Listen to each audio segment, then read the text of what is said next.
Hello बच्चों, कैसे हैं आप सब। आई होप आप सब बढ़िया हो और मैं भी एकदम बढ़िया हूँ। मेरा नाम है अक्षिता भट्ट और आज मैं इस वीडियो में आपके साथ एक ऐसे टॉपिक के बारे में डिस्कस करने वाली हूँ जो कि हमारे लिए बहुत ही इम्पॉर्टेंट है। हाल ही में हमने अपने क्लास 12th के एग्ज़ाम दिए, हमने नीट का एग्ज़ाम दिया। सभी बच्चों ने बेटा बहुत मेहनत की थी, लेकिन अनफॉर्चुनेटली पेपर का लेवल इतना हाई था कि कट ऑफ काफ़ी हाई जाने वाली है। तो हम में से कुछ बच्चे ऐसे होंगे जो कि ड्रॉप ले लेंगे और फिर से नीट की तैयारी करेंगे, और कुछ बच्चे ऑलरेडी ऐसे हैं जो कि नीट को 1 साल 2 साल 3 साल अपना दे चुके हैं। तो अब हम नीट पर ही अटक कर नहीं रह सकते, हमें उससे आगे की सोचनी होगी और लाइफ में आगे बढ़ना होगा, अपने करियर के बारे में सोचना होगा। तो उसके लिए आज मैं ये वीडियो लेकर आई हूँ जिसमें कि आप एक्सप्लोर कर सकते हैं अपने डिफरेंट करियर ऑप्शंस की आप किस किस फील्ड को चूज कर सकते हैं।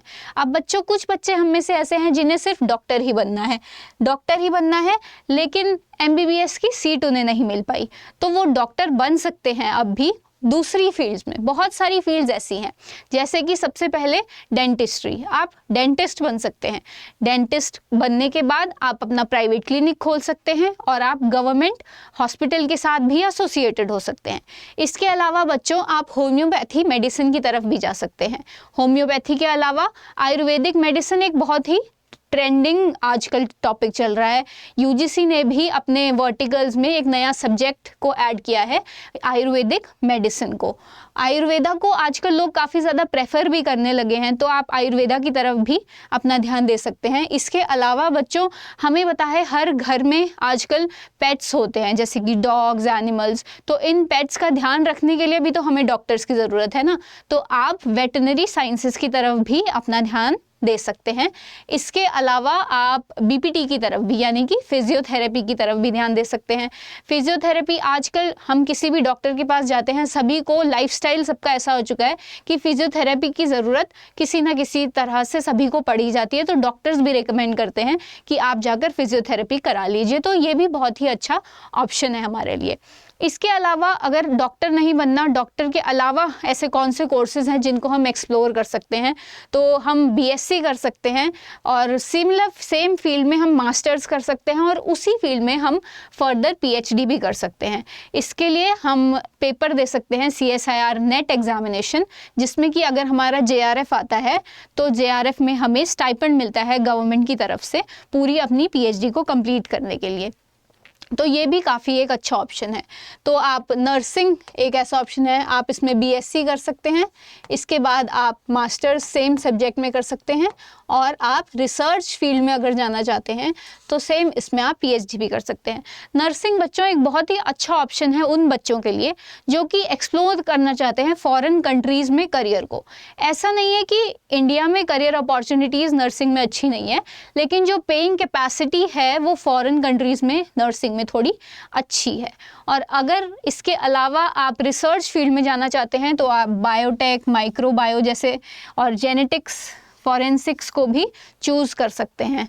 और अगर आप सिंपल बॉटनी, जूलॉजी और लाइफ साइंस में भी अपनी बैचलर्स डिग्री कर सकते हैं और आप इसके बाद मास्टर्स कर सकते हैं। अगर किसी को रिसर्च की तरफ नहीं जाना तो वो टीचिंग में अपना करियर एक्सप्लोर कर सकते हैं, जैसे कि असिस्टेंट प्रोफेसर वो बन सकते हैं, यूनिवर्सिटी और कॉलेज लेवल पर पढ़ा सकते हैं।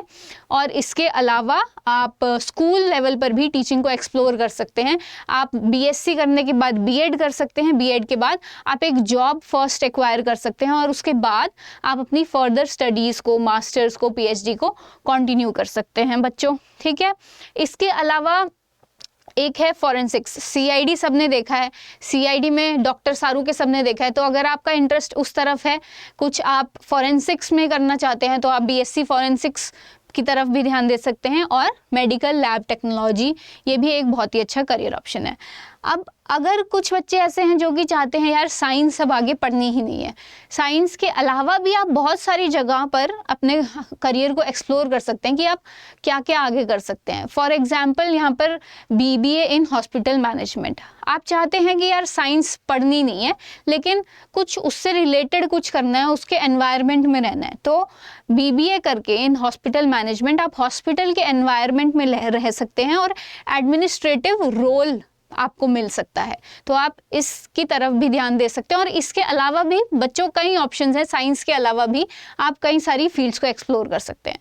और एक ऑप्शन है audiology and speech language pathology.